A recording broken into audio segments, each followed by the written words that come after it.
The newest corruption scandal here in the Dominican Republic is so big it could actually end corruption. In today's video, I'm going to break down exactly what happened, how it's the same as prior scandals, how it's different, and how this scandal, based on what the president does next, could create major breakthroughs in reducing or eliminating corruption here in the Dominican Republic. Let's dive in.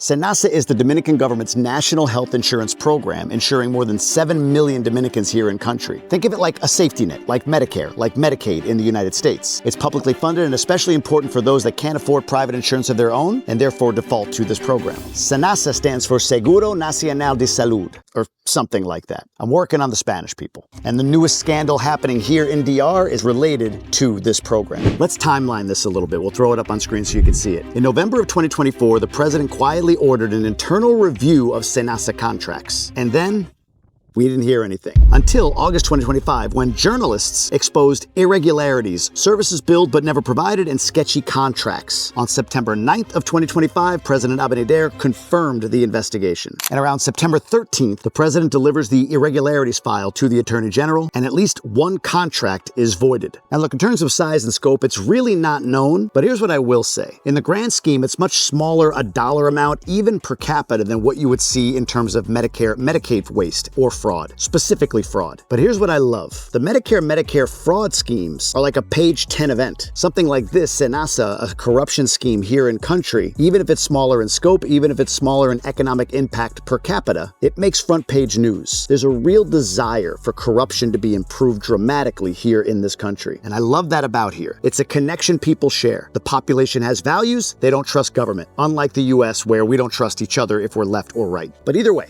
it's corruption. It's a problem. But again, this could end up being a major step forward in improving corruption in a country like the Dominican Republic. So when you talk to Dominican people, they would say a lot of this is the same. Corruption is systemic. Irregularities always surface. SENASA is just the latest chapter of this. They'd also say that there will be almost no justice for whoever is found guilty. Justice will drag, cases will be delayed, trials will take years, and appeals will pile up forever. And then maybe most importantly, the allegation I hear often, and the facts do prove this out, is that there hasn't been an administration that prosecutes their own, meaning people affiliated with their own party or within their own cabinets. There are, however, prosecutions, but it's usually of political opponents or past administrations. And so far, that's been the case to this day. People in Danilo's circle, in Leonel Fernandez's circle, have been prosecuted by the current administration, but nobody within the current administration. But there are some things that are a little different. Perhaps. There has been jail time doled out. Now, granted, for many, they may feel sentencing is very light, but that's a sentencing guidelines discussion that I don't have the bandwidth and or knowledge enough to discuss here on this video. And while preventative detention isn't a new thing, it happened with the Odebrecht scandal and many other things, the profile and scale seems to be elevating a bit. There's an ex-attorney general that has been prosecuted and at least put under house arrest for years, too. A former general sits in jail right now. And even a former president's brother has been behind bars, from what I can tell, since late 2024, and I don't know the current status or future status of that case. So from the research I've done and the people I've talked to that are in the know, these are a little bit different than the past. There's a little bit more of a bite to some of these prosecutions and the level of people being prosecuted. Now, I'm not here to debate whether they're guilty or not. I have no idea. That's not for me to decide. All I can say is that's a slight difference from the past, and I'm always looking for the hopeful future. Something else unique that I saw doing my research was that there are actually independent prosecutors, perhaps for the first time ever. The current Attorney General, Miriam Brito, she's not from the president's party. She's a career judge and she's clashed with prior administrations. And there are other prosecutors in that office that have pursued people across party lines in the past. Now, are they totally political free? Of course not. But I can confirm, going back in time, that attorneys general that are appointed by presidents are from their political party. And this one isn't. Again, some hope. Another key piece of what's different is the recognition that this country has gotten recently from both the United States administrations and the European Union. Now that's new. That's never happened before around specifically corruption, meaning the US and EU have said, hey, DR, we see you, we see what's happening with corruption, and we think it's great. Not that the country needs validation from others, but it's just an indication that the international community is taking notice. And the last two things that are different really speak to that. First is this Corruptions Perception Index. These are clean numbers. In 2020, DR was rated 28 out of 100. The higher the number, the better. And if you go back in history, they kind of bounced between 25 and 30 at the max. But in 2024, it went from 28 all the way up to 36. That's not clean government. That's not like, oh, look, corruption solved. But it's the largest amount of progress that we've seen ever. And then the last thing that I think seems different from my own research, this includes talking to people that have been here for a long time, because I'm only here 3 years, but also digging deep into the information, probably nerding out on this stuff more than most of you even want to. That's why I make the video, make it easier for you. So the last thing is an absolute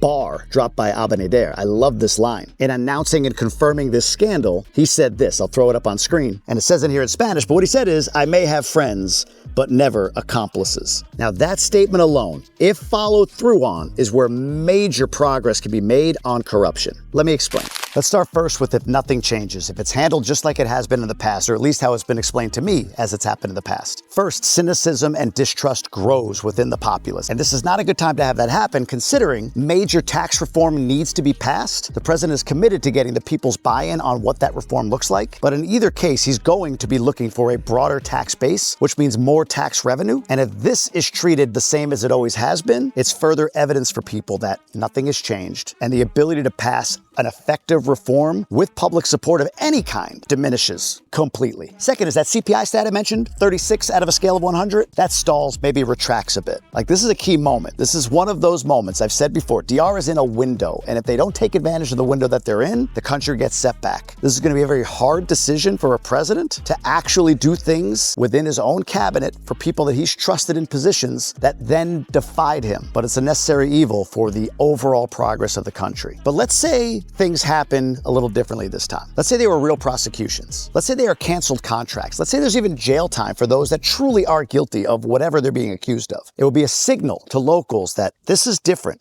Never before has an existing president prosecuted somebody within his own party. At least, not that I've been able to find, and not in recent history. So it will be a major signal to the people that something's different. That rhetoric like, I have friends but not accomplices, is being backed up with action. Swift, just, and timely. And the biggie is Abinader can continue forward on his reform bill, which is central to getting the credit rating up. And I've said in other videos, the country's credit rating is everything. All moves lead to an improved credit rating. That is how this economy flourishes. Everything else is set up for it to do so. Get into the investment-grade credit rating, and a lot of things change for this country over time. But I want to invite you first to subscribe if you haven't done so already. It's for a few different reasons. If you enjoy this content and want to see more of it, it helps me know exactly the type of content that prompts the subscription. But also, for every subscriber, I'm donating to Second Mile Missions, a local charity that supports people that have come out of situations like human trafficking and is educating children through schools that they're building locally. When you subscribe, I donate on your behalf. And in addition, if you want even more content, more exclusive information, Q&A, and even live in-person get-togethers here in Punta Cana on a monthly basis, you can join the DR Inner Circle. It is a community that I'm building of other people who are interested in investing, moving, living, or just coming to the Dominican Republic, who want a deeper touch, more information, more insights, and community of other people interested in the same thing as you. The link's below. It's $9 a month if you want to be a member. Cancel anytime. A portion of the proceeds go to Second Mile Missions. I said at the top that this corruption scandal could be the thing that actually makes inroads to improve corruption overall. Don't mistake it. It doesn't mean that, hey, the country's going to be corruption-free. I mean, here's a case of corruption. We're looking at it. But the point I'm making is how this is handled. What happens next? Given the timing, the opportunity, and exactly where the country stands economically, when it's in a place of receiving record numbers of tourists year over year, when its GDP growth has grown, when it's one of the top performing countries in all of Latin America, and is projected to be the second fastest growing economy of 2026. In many ways, this isn't your same old Dominican, or at least the moment isn't. What the president does next, that'll determine, is it same old, or are we about to forge a new path forward? What do you think? Drop it down below. Want to hear all your opinions. Love hearing from all of you. I appreciate you following along. If you want to hear more about the credit rating thing I just talked about, I did a full breakdown right here, actually from this same beach right here, Playa Blanca. So you can watch that. Hopefully it gives you some value, and I'll see you all in the next one.